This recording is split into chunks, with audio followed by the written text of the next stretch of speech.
રાજકોટથી હાલ મહત્વના સમાચાર સામે આવ્યા છે। હીરાસર એરપોર્ટનો મામલો પ્રકાશમાં આવ્યો છે। રાજકોટ શહેર કોંગ્રેસ દ્વારા અનોખો વિરોધ નોંધાવવામાં આવી રહ્યો છે। રમકડાના પ્લેન બતાવીને વિરોધ કરવામાં આવ્યો તો બહુમાળી ચોક ખાતે વિરોધ પ્રદર્શન કરવામાં આવ્યું છે।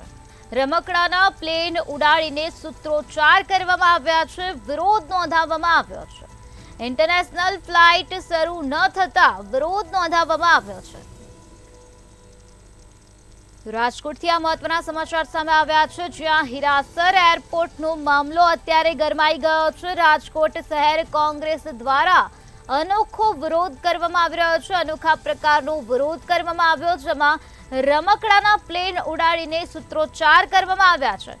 ઇન્ટરનેશનલ ફ્લાઇટનું જણાવી ડોમેસ્ટિક ફ્લાઇટ હજુ ઉડી રહી છે તેવી વાત કરવામાં આવી છે। ચૂંટણી પૂર્વે પ્રજાના પૈસાનું ભાજપે 1400 કરોડ રૂપિયાનું એંધાણ કર્યું છે।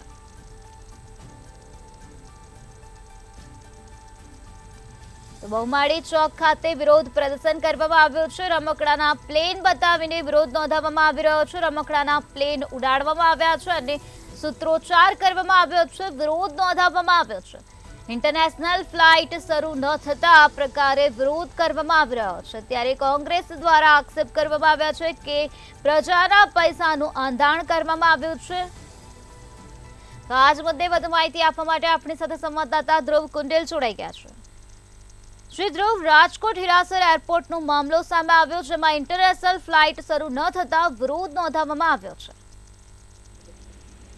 નિરાલી, વાત કરીએ તો રાજકોટનું જે હીરાસર ઇન્ટરનેશનલ એરપોર્ટ છે, ત્યાં જ ઇન્ટરનેશનલ એરપોર્ટ જે બાજુ જે રીતના ચાલુ થયું હતું અને ત્યારબાદ હાલ અત્યારે એવા સંકેત મળ્યા છે કે હવેથી ઇન્ટરનેશનલ જે પ્લેન છે તે ત્યાંથી ઉડાન નહીં ભરી શકે, તેને જ લઈને ક્યાંક પ્રજા પણ ક્યાંક આક્રોશ છે। આ સાથે રાજકોટ શહેર કોંગ્રેસ દ્વારા રમકડાના પ્લેન બતાવીને વિરોધ છે તે નોંધાવવામાં આવ્યો હતો। બહુમાળી ભવન ચોક ખાતે રમકડાના પ્લેન ઉડાડી સૂત્રોચ્ચાર કરવામાં આવ્યો હતો અને વિરોધ પ્રદર્શન છે તે કોંગ્રેસ તરફથી કરવામાં આવ્યું હતું। અને આ સાથે કોંગ્રેસે એક કહી શકાય કે પ્રતિક્રિયા આપી કે ચૂંટણી પૂર્વે પ્રજાના પૈસાનું ભાજપે 1400 કરોડનું ક્યાંક ને ક્યાંક એંધાણ કર્યું છે અને તેના જ કારણે હાલ પ્રજા છે તે ખૂબ જ આક્રોશમાં છે।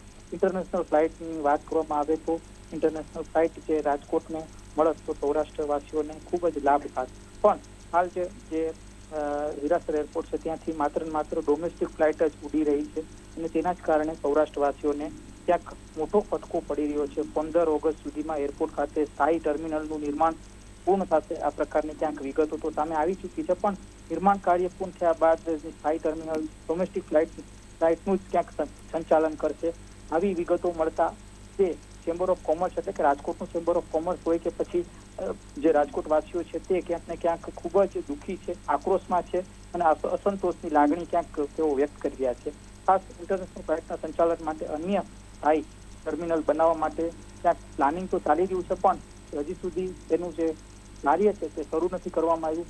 આ સાથે જે અસ્થાયી ટર્મિનલનું જે કાર્ગો સંચાલન કરવામાં આવે છે તેને પણ ક્યાંક ને ક્યાંક એક નિયમ હોવો જોઈએ અને આ સાથે ક્યાંક કોંગ્રેસે પણ પોતાનો જે એક આક્રોશ છે તે વ્યક્ત કર્યો અને બહુમાળી ભવન ચોક ખાતે પ્લેન ઉડાડી એટલે કે રમકડાના પ્લેન ઉડાડીને સૂત્રોચ્ચાર કરી ભાજપ સરકાર સામે એક વિરોધ નોંધાવ્યો હતો। જી શ્રી ધ્રુવ, સમગ્ર માહિતી આપવા બદલ આભાર। રમકડાના પ્લેન ઉડાડવામાં આવ્યા છે, સૂત્રોચ્ચાર કરવામાં આવ્યા છે। ઇન્ટરનેશનલ ફ્લાઇટ શરૂ ન થતા આ પ્રકારનો વિરોધ નોંધાવવામાં આવ્યો છે।